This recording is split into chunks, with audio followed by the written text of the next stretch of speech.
Ed Bogish. I'm the Executive Director of the Syracuse COE, and it is my pleasure and thrill to welcome you to this, our house this afternoon for our another one of our research and technology forums. And I see in the room some regulars who know that we do this every other month. And we feature a different topic each month. Today's topic will be solar technologies. And I see others in the room who I don't know. So this is your first time here. Welcome to the Syracuse Center of Excellence. We appreciate your interest in our programs. And we have our youngest person who's never been to the Research and Technology Forum. So we're about encouraging all ages to be aware of opportunities relating to energy and environment. So I'll just say briefly a word of introduction. We were designated by New York State in 2002 as the state's Center of Excellence and Innovations for Environmental and Energy Systems. We're administered by Syracuse University on behalf of a consortium that includes more than 200 firms and institutions across the state.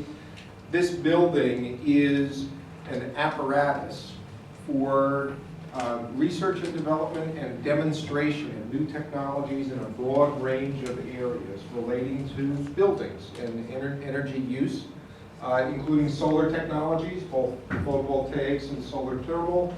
Then really any technology that relates to energy use in a building, whether it's lighting or heating and ventilating and air conditioning. Just note in passing here that as you're in this space, be aware, think about how it feels and how it sounds. In fact, just take a moment to be quiet. The only noise in this space is actually this fan on this projector, which we have to do something about. The HVAC. So the heating and the cooling in the space, the cooling is being provided by the panels in the ceiling, which have pipes on the top, and there's cold water circulating through those pipes. So you're being cooled by radiant cooling. And it's creating an environment that's unlike anything that you've experienced before. So you can think about where that source of cooling is coming from. We have in the building a demonstration of an innovation of solar technology in our south facade in our lab wing, and we'll soon be installing PV and solar thermal on the roof. Without further ado, I'm pleased to introduce Jim Olcott, who's going to moderate our panel this afternoon. Jim's had a great relationship with the COE, including serving on our advisory board for a time. Currently, he's at CNS Companies, where he is the Energy Service Group Manager. At CNS, the energy team focuses on the identification and implementation of energy efficiency upgrades throughout the country. CNS, local company, has done projects across the country in a range of buildings in a variety of areas, actually, and has a great reputation nationally. At CNS, the energy team routinely analyzes new technologies and financing structures for their clients, including solar, LED, and fuel cells. Jim has 15 years of experience in the energy sector. His activities have included identifying, developing, and implementing energy conservation and generation projects. He also provides commodity consulting services to clients, advising on traditional and renewable procurement strategies. He's led the development of millions of dollars in cost savings projects, including engineering, financing, and contract structuring. He's directed teams of engineers with Siemens, Constellation, and Enron. He serves on the board of advisors for Utility Solar, which works to develop utility-scale solar generation systems. Jim has an engineering degree from the University of Maine and a philosophy degree from St. Lawrence University. And he resides in Fayetteville with his wife and his family. Jim Olcott. Welcome.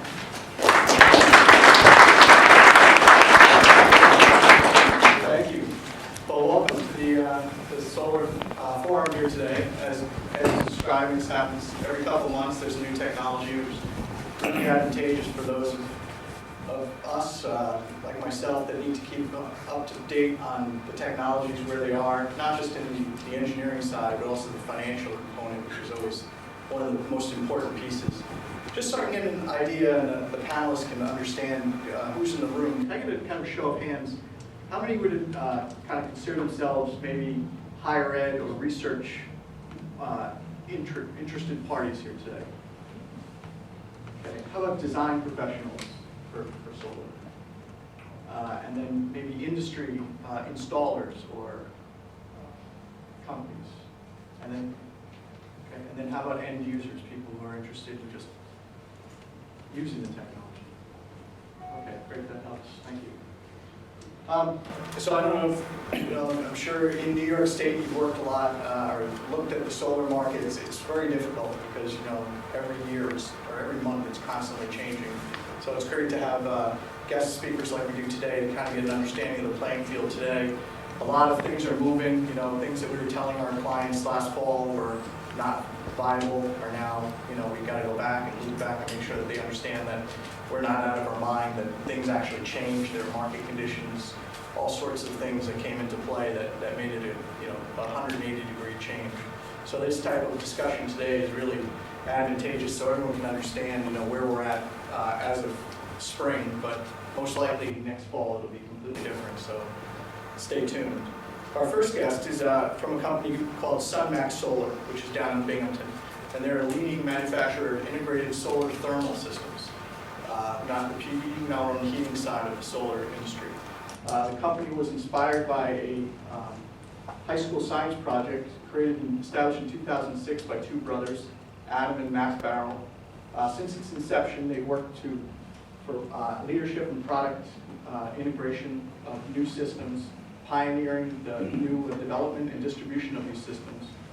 Sunmax Solar aims to kind of be the builder and developer for a sustainable global community. Ed Gunn is currently the sales manager at Sunmax Solar and has been with the company since 2008. Mr. Gunn earned a bachelor's degree in biology and biological studies from SUNY Stony Brook. Mr. Gunn is here to talk to you about the company Sunmax Solar and the financial aspects of these thermal solar systems. So please welcome Mr. Gunn. Thank you.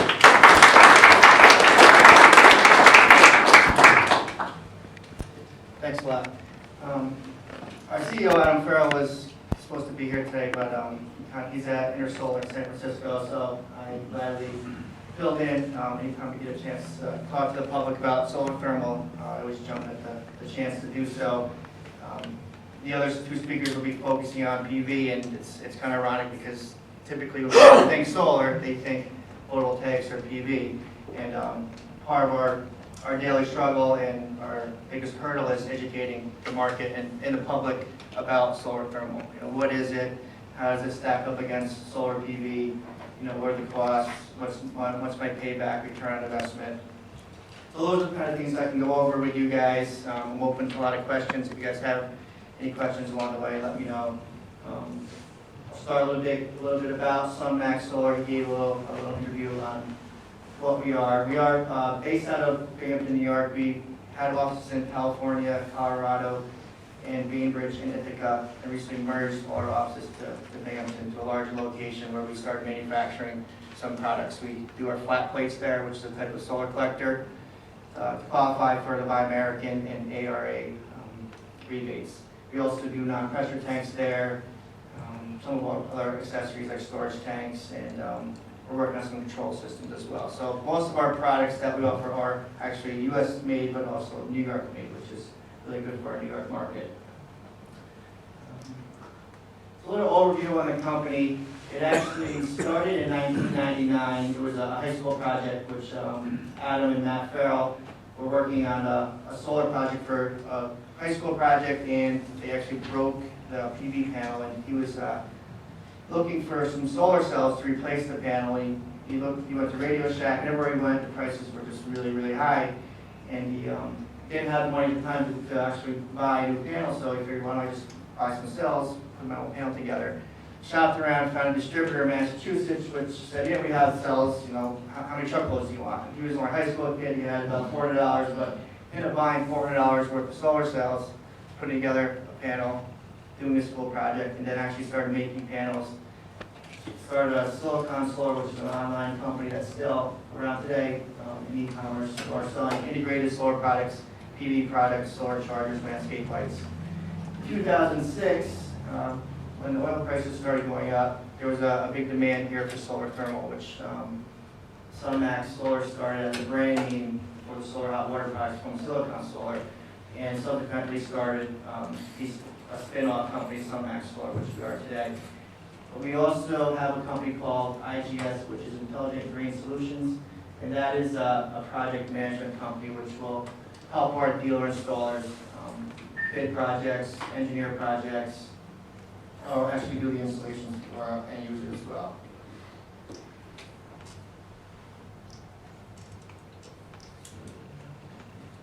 So we're a full functioning company. We have a sales, marketing, we have an in-house engineering, logistics, manufacturing, and administration portion.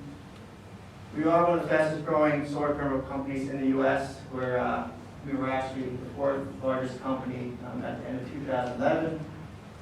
Solar thermal market last year was maybe 120 million.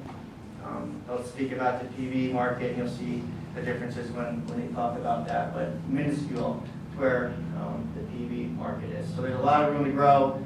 There's millions of hot water heaters that need to be replaced, and it's a perfect opportunity for solar thermal. Over in Germany, in Europe, in China, there's solar thermal 1 every 2, 1 every 3 houses. And the actual installation there, meaning the sun's energy to take and convert to BTUs, is actually less than it is here, right here in Syracuse. So does it work? Yes, it works. It's just educating the public, getting it more mainstream, fighting political ties that are holding solar thermal back. This talks about different areas where solar thermal would be beneficial. Sunlight insulation levels are obviously the key factor, but also your fuel source. And being in the Northeast, you have a lot of propane, oil, and electric, which the cost of energy is kind of high, as everybody knows. So it's a good opportunity for solar thermal to cut costs and actually give you a financial vehicle to actually make money using the system. This shows the solar thermal market growth from 1974. There was rebates through Jimmy Carter era, who up until 1984, you see a really big growth. There were some really good incentives at that time. They dropped the incentives in 1985, and then subsequently the market dropped. But slowly but surely, it's stuck around. There's a few companies that stuck it out. And in about 2006, it started growing again. And our sales really are a direct relationship with oil prices. If oil prices go up, our sales are going up, typically. A little comparison to the European market. We're about 6.5% of the European market, so it's showing that we have a lot of room to grow. This is just showing different type of collectors. So there's flat plates. I'm sure people have seen maybe a flat plate on a roof. It looks kind of like a PV panel. There's evacuated tubes. There's thermal siphons, and there's unglazed collectors, which are like pool heaters. So there's over 150 solar thermal collectors certified in the USA at this time. Sunmax Solar is within the top 5 of those companies.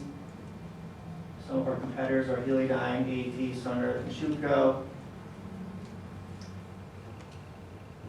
And what we do aim towards is leading, offering industries leading turnkey packages. We have in-house engineering. We will provide you with a kit that's been pre-engineered and tested, and give you a schematic installation manual and training on how to install it.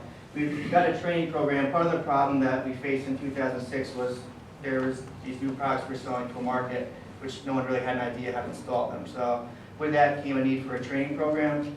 So we started training in 2006, 2007, and since then have trained over 4,000 installers, potential installers. We hold trainings every month in Bainbridge, New York, and we do have them throughout the country every other month. And of the 4,000, we have about 1,000 active installers throughout the country. So the training is NAVSET recognized, so you do get NAVSET hours, you take the training, and it's IREC accredited as well. We have some of the world-leading products. We did merge with a European partner, Geotech, and the MyGate Group 2 years ago. So we took a lot of their know-how and engineering strengths and product strengths and translated that to what we were doing to help us become one of the industry leaders here in the U.S.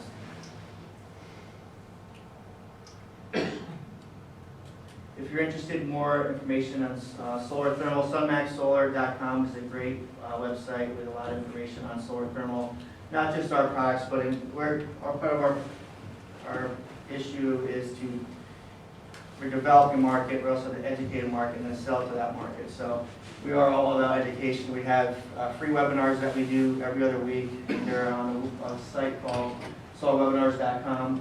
Anybody can go there and watch these webinars. They're all archived, so if you're interested in learning different parts of solar thermal products, engineering aspect of it, design, sales and marketing, there are different types of webinars on there. Just to talk a little bit about the financial side of solar thermal. The efficiency side, if you're not aware, PV maybe on its best day is 17 to 19% efficient. Solar thermal, 70 to 90% efficient. Cost, it's usually a quarter of the cost to install a PV system per kilowatt hour. Solar thermal against PV, so it's a fraction of the cost to install it. And with the incentives right now, in New York State, residential customer can get a 30% federal tax credit off the install cost. After that, they can take a 25% state tax credit. If they have an electric hot water heater, they can start by taking $4,000 or about 25% off the top to NYSERDA, then get the 30%, then get the 25%. So you're looking at about 80 to 90% of the system covered up front with tax credits in NYSERDA.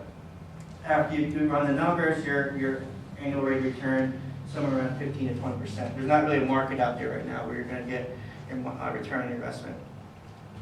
On the commercial scale, it's much different. You can get those same tax credits, federal 30, New York State 25%, NYSERDA about 25%, but we can also claim depreciation, which in that case, your annual rate of return can go up to close to 60% on some projects, where we can show a payback of 1 to 6 years on a 50-panel system. There's some sweet spots where we can maximize NYSERDA's benefit. If the person has tax liabilities, then they can get depreciation and use the federal tax credit to actually have them making money the first year. We also have full financing where you can put zero down, and we can structure it where the money you save each month is more than what you're paying utilities, so you have positive cash flow each month, which is very lucrative. So not only looking at those numbers does it just make financial sense from just an investment point of view. The CO2 emissions avoided, an average 80-gallon hot water system is equivalent to taking one car off the road a year. Commercial systems, 10 to 30 cars off the road a year. Another thing that is very lucrative as well is for every $1,000 a year your system saves, you add $20,000 of equity into your home or your building. So the average solar hot water system saves around $1,000 a year on a residential level. Your equity is increased by $20,000. And in New York State, you can't be taxed on that for 15 years. So this market, the housing market's not the best. It's another way, a vehicle to increase the value of your home or increase your own equity. Should we ask questions now or wait till then? You can ask questions now. Again, thank you. Okay. So in the commercial level, we're saving $5,000 a year. That's $100,000 in equity in the building. So there's a lot of different things that, it's just education and learning about, what works best. There's PV, there's solar hot water, applications where there's high hot water loads or high hot water demands, pool heating, and we also do space heating as well. He mentioned radiant heating, radiant cooling. We also do radiant and floor heating with solar, forced hot air, and baseboard, radiant and floor being the most efficient. So that's a combi system. If you've got domestic hot water, space heating, and a pool, and we can do all three. So in that way, every BTU you create is being used. You're payback is usually 2 to 3 years. So the warranty on our panels starts at 12, extended warranty is 20, the life expectancy is 30. So you can run a life cycle on the system for probably 25 to 30 years, and we're pretty confident that it's going to stand up to that. Our panels are TAS X certified, meaning the absorber's been simulated through a 25-year test, and it's warranted to produce 95% of its output at year 25, as is at year 1. So the technology's come a long way. The products have really come a long way as far as being sustainable. It's a green panel, so everything's biodegradable that goes into the panel. It's a green manufacturing process as well. So for both ways you look at, to go green, to help the environment is great, and then from the financial side now, for the incentives, it's also great. There's really not an investment out there where you can match that annual rate of return. That's really it. That's all I have.